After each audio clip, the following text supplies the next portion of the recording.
Pernah tak masa zaman sekolah dulu, bila kita dilantik jadi ketua kelas ke, pengawas ke, selalu tanya soalan dalam kelas ke, kena bagi ucapan ke atas pentas ke, masuk pertandingan bercerita ke, dan sebagainya, ada je soal-soal sumbang kat belakang mengejek kita, panggil kita poyo lah, atau dalam erti kata lain, beria-ria.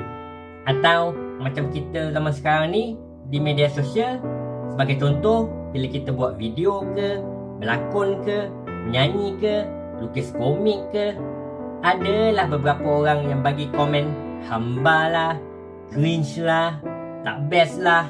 Atau mungkin bukan kita yang menjadi mangsa bahan ejekan, tapi kita sendiri yang suka mengejek dan menghina orang lain dengan gelaran poyo, cringe, hamba dan sebagainya.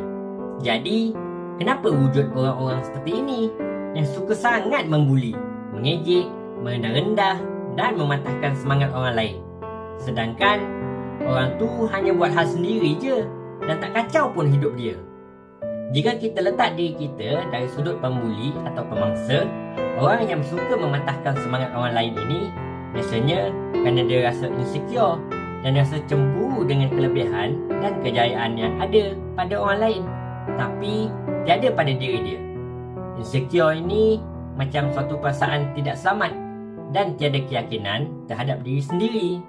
Seperti contoh, bila dia tengok ada orang dilantik jadi pengawas, dia rasa insecure sebab dia rasa dia lebih layak jadi pengawas, tapi tak dapat. Membuatkan dia rasa nak ejek pengawas tu untuk lepas geram. Bila dia nampak ada kawan dia naik pentas untuk pertandingan pidato, dia rasa insecure sebab tak suka kawan dia ada pencapaian lebih dari dia. Jadi dia ejek kawan dia, cakap poyo. Bila dia tengok ada orang buat video kat YouTube, dia rasa insecure sebab dia tak mampu nak buat video macam tu. Jadi dia komen lah, cakap hamba, cringe dan sebagainya. Orang macam ni, dia tak boleh tengok orang lain lebih berjaya dari dia. Dia rasa puas bila dapat jatuhkan orang lain. Pada dia, kalau dia tak boleh buat, orang lain pun tak boleh buat. Jadi, apa kita nak buat bila berhadapan dengan orang-orang macam ni? Ya, kita mungkin akan rasa geram dan sakit hati. Kita pun boleh je balas semula. Tapi, orang macam ni dia susah nak sedar. Malah, disebabkan nak menang juga, dia balas balik dengan lebih teruk. Sehingga akhirnya, kita sendiri yang rasa sakit hati. Maka, kalau hati tak kuat, apa yang kita boleh buat adalah abaikan sahaja mereka dan blok sahaja mereka dari hidup kita. Kenapa kita perlu terlalu ambil kisah dengan kata-kata negatif orang lain? Kewujudan mereka langsung tak signifikan dan tak relevan pun dalam hidup kita. Jadi, kenapa kita harus peduli?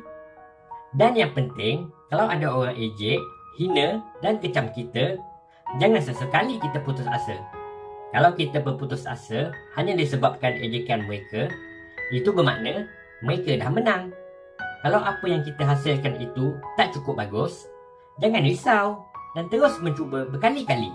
Bayangkan, kalau Cristiano Ronaldo diejek saat dia pertama kali menendang bola ketika dia masih kecil, lalu menyebabkan dia terus berputus asa dan tidak mahu lagi bermain bola, dia pasti tidak akan menjadi seorang pemain yang hebat pada hari ini. Lagipun, hanya dengan kita mencuba, berusaha dan melakukannya berulang-ulang kali, secara tidak langsung, ilmu pengetahuan, kemahiran dan pengalaman kita sebenarnya turut meningkat tanpa kita sedari. Andai kita berhenti saat kita cuba dijatuhkan, ia akhirnya tidak akan membawa kita ke mana-mana. Jadi, persetankan semua kata-kata negatif orang lain dan jalan terus.